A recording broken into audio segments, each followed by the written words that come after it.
America को अब नज़र आ रहा है कि बांग्लादेश ना डरते हैं, बंगाली ना डरते हैं और ना भागे हैं। तो मिस्टर ऋषि की तस्वीर है, ये मैं समझता हूँ कि ये सिर्फ़ एक तस्वीर नहीं है। ये बांग्लादेश का जो फ्यूचर है, इसकी मंज़रकशी है। ये अंदाज़ा आप लगाएँ कि एक मुल्क है ये हमारे बाद आज़ाद हुआ लेकिन हमसे आगे गया।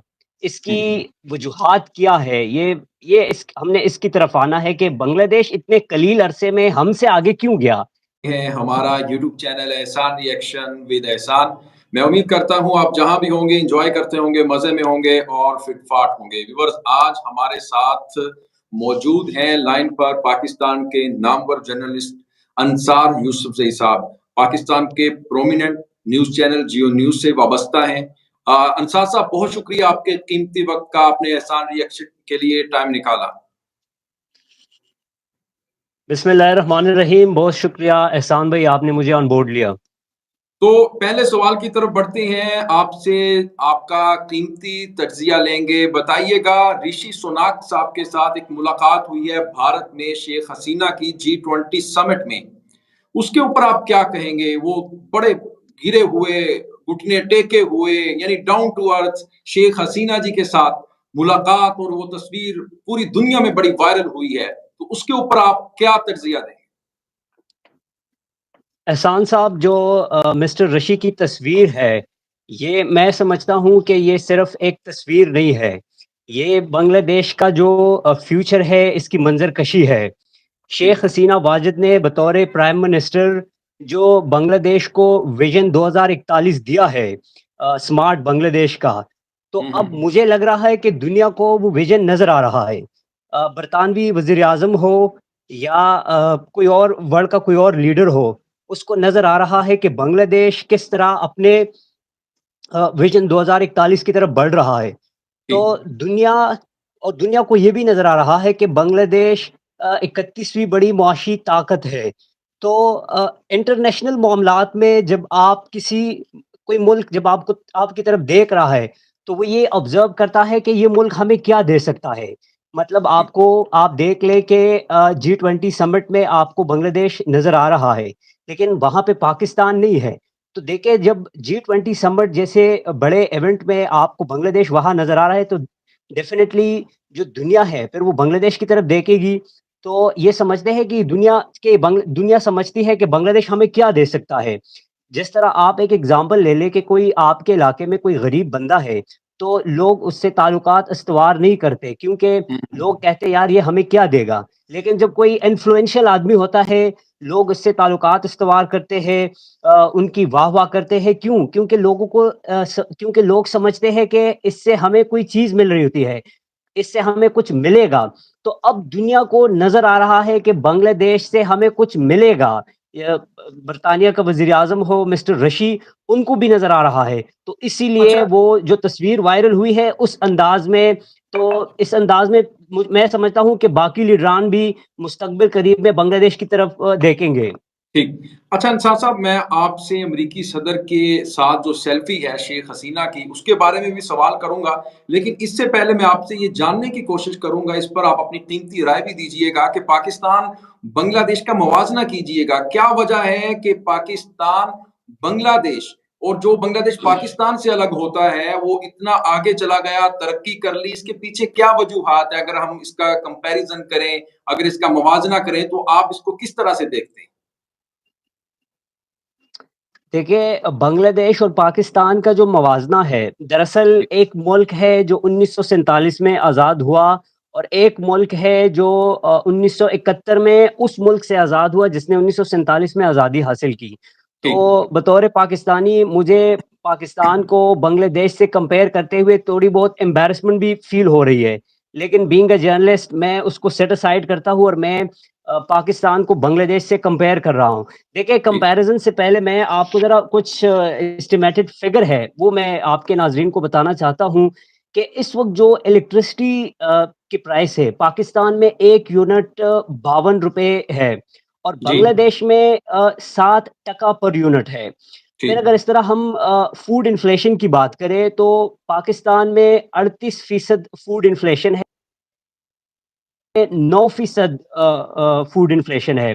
फिर अगर हम डॉलर की बात करें, तो पाकिस्तान में 1 डॉलर आपको 290 से 300 रुपए में मिल रहा है, लेकिन बांग्लादेश में वही डॉलर 109 टके में मिल रहा है।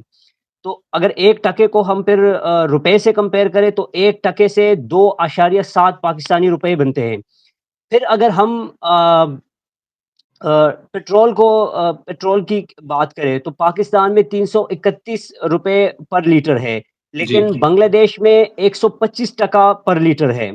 इस जी, तरह अगर जीडीपी की बात करें, तो जीडीपी पाकिस्तान की जीडीपी है 300 वर्थ की मैं बात कर रहा हूँ, ग्रोथ की नहीं, जी, जीडीपी जो वर्थ है, 378 बिलियन डॉलर पाकिस्तान की जीडीपी है, हुँ, ये 2023 की और बांग्लादेश की जो जीडीपी है, वो 485 बिलियन डॉलर है। एहसन साहब आप इसको ज़रा गौर से दोबारा सुन लीजिएगा, पाकिस्तान की जीडीपी 378 बिलियन और हुँ, बांग्लादेश की जीडीपी 485 बिलियन डॉलर, कितना बड़ा फ़र्क नज़र आ रहा है। एक मुल्क बहुत जो 1947 में आज़ाद हुआ है और एक मुल्क जो 1971 में उसके वतन से आज़ाद हुआ है, उसकी जीडीपी देखें और हमारी जीडीपी देखें, तो बड़ा फ़र्क आपको नज़र आएगा। और जो पावर्टी रेट है पाकिस्तान की पावर्टी रेट है 38% और हुँ, बांग्लादेश में 18% है। ये भी बहुत इसमें दोनों में बड़ा फ़र्क है। तो जी, ये जो मैंने आपको एस्टिमेटेड कुछ फ़िगर आपके सामने रखे, तो अब ये अंदाज़ा आप लगाएँ कि एक मुल्क है ये हमारे बाद आज़ाद हुआ लेकिन हमसे आगे गया। इसकी हुँ, वजूहात क्या है? ये इस हमने इसकी तरफ आना है कि बांग्लादेश इतने कलील अरसे में हमसे आगे क्यों गया? क्यों गया? अगर हम इसके बराबर नहीं है तो इससे आगे नहीं है बांग्लादेश से तो बराबर तो होना चाहिए था, लेकिन वो तो हमसे आगे गया। हुँ, तो रीज़न ये है कि पहली जो इसकी वजह हो सकती है वो पॉलिटिकल लीडरशिप जो है ना बांग्लादेश में पॉलिटिकल लीडरशिप फर्स्ट है। आपको हुँ, मुझे तो शेख हसीना वाजिद का पता है या जो उसके से पहले जो प्राइम मिनिस्टर रहे हैं, मुझे इसका पता है, लेकिन मुझे ये नहीं पता कि बांग्लादेश का आर्मी चीफ कौन है। तो जी, आपको मिलिट्री लीडरशिप वहाँ पे दूसरी नज़र आएगी और जो पॉलिटिकल लीडरशिप है वो पहले नज़र आएगी। पाकिस्तान में मामला उलट है। पाकिस्तान में आपको पॉलिटिकल लीडरशिप जो है वो बाद में नज़र आती है, मिलिट्री लीडरशिप जो है वो पहले नज़र आती है। तो मैं तो इसकी एक वजह ये समझता हूँ बांग्लादेश ने जिस तरह तरक्की की है तो इसकी एक वजह ये हो सकती है। दूसरी जो वजह मेरे नज़दीक हो सकती है, वो बांग्लादेश की जो पड़ोसी ममालिक हैं, उनसे अच्छे ताल्लुकात हैं। हमारे हुँ, देखें, हमारे ना इंडिया से रिलेशन अच्छे हैं, ना अफ़गानिस्तान से अच्छे हैं, ना ईरान से इतने अच्छे हैं।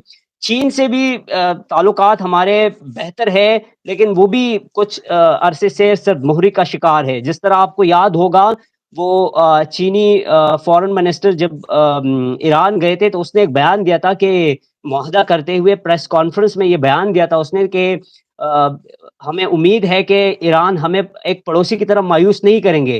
तो हुँ, देखिए हुँ, चीन के साथ भी हमारे ताल्लुकात तो बेहतर है लेकिन उसमें भी नशेब-ओ-फ़राज़ आते रहते हैं। जी, लेकिन जो बांग्लादेश है, उसकी ये पॉज़िटिव पॉइंट है कि उसके अच्छे रिलेशन है पड़ोसियों से, तो एक वजह तो ये भी हो सकती है। इसके अलावा जो पॉपुलेशन ग्रोथ है, बांग्लादेश ने इस पे बड़ा कंट्रोल किया है। मैं जी, आपको एक फ़िगर बता देता हूँ कि 2010 में बांग्लादेश की आबादी 100 अ, 48 मिलियन थी, लेकिन हुँ, 2023 में उसकी आबादी 170 मिलियन है। मतलब आप देखें 13-14 सालों में इसने इतना इम्प्रूव नहीं किया, उसने कंट्रोल किया पॉपुलेशन पे। लेकिन अगर इसको आप पाकिस्तान से कंपेयर करें, तो पाकिस्तान की आबादी 2010 में 170 मिलियन थी, लेकिन अब 2023 में पाकिस्तान की आबादी 241 मिलियन है, तो बड़ा इसमें बहुत फ़र्क नज़र आ रहा है जी, दोनों में, कि आप इससे बांग्लादेश की डिसिप्लिन का भी अंदाज़ा लगाएँ कि वो कितने डिसिप्लिन में चीज़ों को आगे बढ़ रहे हैं। तो एक वजह तो ये भी हो सकती है। जो आखिरी वजह है, वो ये है कि बांग्लादेशी अपनी गलतियों से सीखते हैं, जहाँ तक मैंने ऑब्ज़र्व किया जी, बांग्लादेशी अपनी गलतियों से सीखते हैं। आप ये देखें कि पाकिस्तान भी मार्शल लॉ के निर्गए में रहा और हुँ, हुँ, बंगाली भी मार्शल लॉ के निर्गए में रहे। लेकिन बांग्लादेश ने अपनी गलती से इम्प्रूव किया, वो आगे बढ़े और पाकिस्तान का ये मसला है कि पाकिस्तान इम्प्रूव नहीं करता अपनी गलतियों से। इसके राइट, अलावा जो एक और अहसन साहब एक और जो रीज़न है वो ये है कि बांग्लादेश इंडिया की तरह जो बैनुल-अक़वामी मामलात है उसमें वो गैर जानिबदार रहते हैं। जिस तरह हुँ, हुँ। पाकिस्तान ने हमेशा किसी न किसी की तरफदारी करनी है, किसी न किसी की वकालत करनी है। तो जब आप एक की वकालत करते हैं, एक की तरफदारी में चले जाते हैं, तो आप डेफ़िनिटली दूसरे के मुखालिफ बन गए। तो जो राइट। बांग्लादेश की ये भी पॉलिसी बड़ी अच्छी है, ये इंडिया की तरह दोनों को खुश रखते हैं। अब वो कैसे खुश रखते हैं, ये उनकी एक स्ट्रेंथ है, जो हमारी नहीं है। ठीक, ठीक। अंसार साहब एक और सवाल है कि अमेरिकी सदर के उसके ऊपर भी बात करेंगे कि मुस्तकबिल में पाकिस्तान भी क्या बांग्लादेश जैसी तरक्की कर सकेगा या नहीं कर सकेगा। लेकिन जो जो बाइडेन के साथ जी-20 समिट में एक सेल्फी बड़ी वायरल हुई है सोशल मीडिया पे शेख हसीना जी की, उस पर आप क्या तज़्ज़िया देंगे? देखिए, एहसन साहब इस पे तो मैं ये कहूँगा कि हमारे ना स्कूल के ज़माने में एक टीचर थे जहाँ से मैंने मैट्रिक किया है, वहाँ पर हमारे पाक स्टडी के एक टीचर थे मुनव्वर जमाल साहब। जी। वो हमें कहा करते थे कि जो अमेरिका है ना, ये इनकी जो पॉलिसी इनकी ये है कि जो भागता है इसको और भगाओ, लेकिन जो हुँ, ना भागे तो फिर खुद भागो। यानी जो डरता है तो इनको डराओ, लेकिन जो नहीं डरता, जो आपके आँखें दिखाए तो फिर खुद डर जाए। तो अमेरिका को अब नज़र आ रहा है कि बांग्लादेश ना डरते हैं, बंगाली ना डरते हैं और ना भागे हैं। तो अब हुँ। ज़ाहिर-सी बात है फिर जो बाइडेन है उनको तो सेल्फी लेनी पड़ेंगी शेख हसीना वाजिद से। ठीक, ठीक। और क्या अच्छा आखिरी सवाल है फिर आपसे इजाज़त लेंगे कि क्या जी, मुस्तक़बिल जी। में आपको लगता है फ्यूचर में पाकिस्तान भी बांग्लादेश की तरह तरक्की कर सकेगा या नहीं? तो इसके ऊपर ज़रा रोशनी डालिएगा। पाकिस्तान बांग्लादेश की तरह तरक्की बिल्कुल कर सकता है। वो भी हमारे जैसे है, हम हमारे वतन से निकले। ये देखिए, आप बिल्कुल। अंदाज़ा लगाएँ कि हमसे जुदा हुए, लेकिन उसने बहुत तरक्की की है और ये हमें मानना पड़ेगा। लेकिन आपका जो सवाल है कि पाकिस्तान तरक्की कर सकता है बांग्लादेश की तरह, तो बिल्कुल कर सकता है, लेकिन उसके लिए पाकिस्तान को कुछ बाउंड्रीज़ जो है वो तय करने हैं और उन बाउंड्री से पाकिस्तान को बाहर नहीं निकलना होगा। यानी देखिए, इधर हमारे हमारे तो ये मसाइल नहीं हल होते कि इलेक्शन की डेट किसने देनी है, अब इंतखाबात कब होंगे, कब नहीं होंगे, तो यहाँ तो ये मसाइल है। क्यों? क्योंकि यहाँ हमने जो बाउंड्री सेट की है, जो ठीक। कॉन्स्टिट्यूशन है, हम उस पर अमल ही नहीं करते। तो अगर हम एक बाउंड्री सेट करें, अपने लिए एक विज़न सेट करें, जिस तरह बांग्लादेश ने विज़न 2041 दिया है, स्मार्ट बांग्लादेश, इसी तरह हम हाँ। भी एक विज़न दे सकते हैं, सेट कर सकते हैं और इसके जो हम पॉइंट्स बना रहे होते हैं, इसके जो हम अपने लिए बाउंड्री सेट कर रहे होते हैं, तो फिर उसको अचीव करने के लिए हमने किसी भी हद तक जाना है। अगर हम ये तहैया कर लें, तो फिर हम तरक्की भी कर सकते हैं और पाकिस्तान बांग्लादेश की तरह आगे भी बढ़ सकता है।